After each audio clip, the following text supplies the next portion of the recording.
दिल्ली काँग्रेसचे नेते केच विधानसभा मतदारसंघामध्ये बैठका घेत आहेत. या दरम्यान माझ्यासोबत बैठक पार पडल्याच्या नंतर काँग्रेसचे जिल्हाध्यक्ष सोनवणे साहेब माझ्यासोबत आहेत. सोनवणे, एकंदरीत काय चर्चा होते?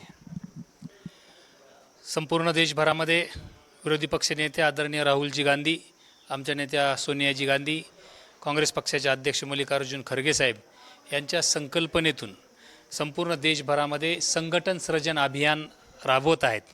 संपूर्ण देशभरामध्ये जवळपास 3-4 राज्य सोडले तर सर्व राज्यामध्ये संघटन सृजन अभियान राबलेलं आहे. आपल्याकडं महाराष्ट्रामध्ये स्थानिक स्वराज्य संस्थेच्या निवडणुका असल्यामुळं हे अभियान पुढं गेलं होतं, परंतु गेली 8 दिवस झालं या संपूर्ण महाराष्ट्रामध्ये संघटन सृजन अभियान राबलेलं आहे. आणि या अभियानाच्या मुख्य निरीक्षक म्हणून AICCचे सेक्रेटरी आमच्या नेत्या नीतू वर्माजी मॅडम इथं आलेल्या आहेत.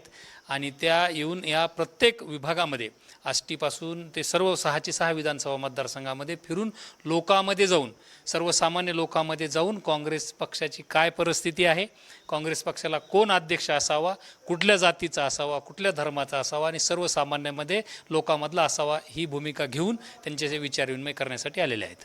खरं पाहिलं तर काँग्रेसच्या नेत्यांच्या अशा देखील आपल्याला प्रतिक्रिया येताना पाहायला मिळत आहेत की मध्यंतरीच्या कार्यकाळामध्ये असो किंवा इथं की हवा तसा पक्ष जो आहे तो सपोर्ट करत नाही किंवा ताकद देत नाही. नाही, असं आपल्याला म्हणता येणार नाही, कारण गेली 20 वर्षे झालं या जिल्ह्यामध्ये आपण बघितलं की काँग्रेसला लढायला संधी मिळाली नाही. आणि परंतु मी अभिमानानं सांगू इच्छितो की मला अध्यक्ष होऊन जवळपास 14 महिने झालेत. विधानसभेच्या वेळेस मी अध्यक्ष झालो. 14 महिन्यामध्ये अध्यक्ष झाल्यानंतर पहिल्यांदा मी या बीड जिल्ह्यामध्ये जे सगळ्यात वाईट परिस्थिती होती की जातीचा समतोल नव्हता, संतोष अण्णा देशमुख यांच्या हत्याकांडानंतर या बीड जिल्ह्यामध्ये जातीवादाचे एक वेगळं विष पेरलं गेलं होतं. त्यामुळे आमचे प्रदेशाचे नेते आदरणीय हर्षवर्धन सपकाळ साहेब, आमच्या नेत्या खासदार रजनीताई पाटील, अशोक पाटील साहेब, युवक नेते आदित्यदादा पाटील यांच्या नेतृत्वाखाली आम्ही मसाजोग ते बीड सद्भावना यात्रा काढली. आणि या सद्भावना यात्रेमध्ये भगवानगड असेल, नारायणगड असेल आणि सर्व समाजाच्या लोकांना एकत्र घेऊन 10,000 लोकांची यात्रा काढली आणि एक सद्भावना जोडण्याचं काम या बीड जिल्ह्यामध्ये केलं. त्याच पद्धतीनं आता आपण म्हणताय बरोबर आहे की पक्ष नवीन आहे किंवा असं म्हणता येणार नाही, एवढ्या वर्षाचा इतिहास असलेला पक्ष आहे आणि पहिल्यांदाच पक्ष नगरपालिकेच्या सर्व जागा 6 नगरपालिका लढल्या.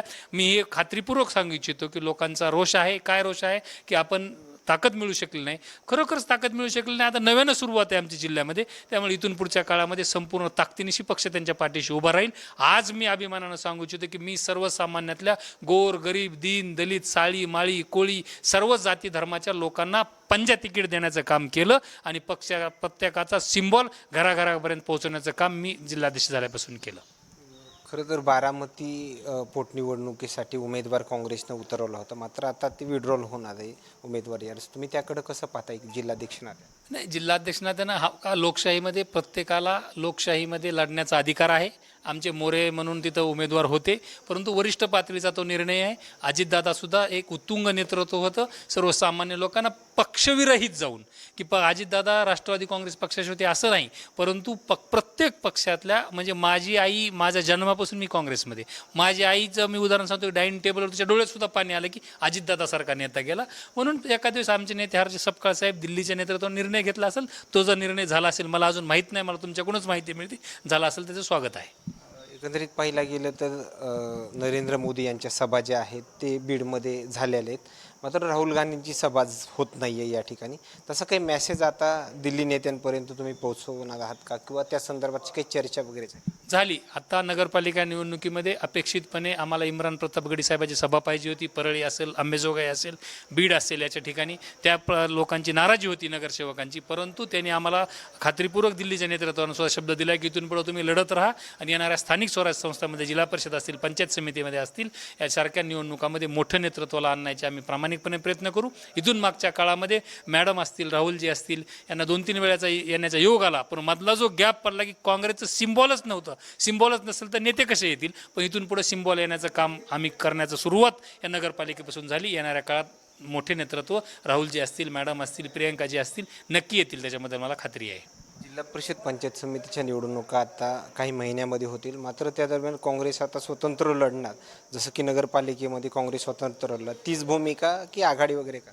नाही, आमची प्रामाणिक भूमिका हीच असेल की आमचा सिम्बॉल पोहोचवायचा.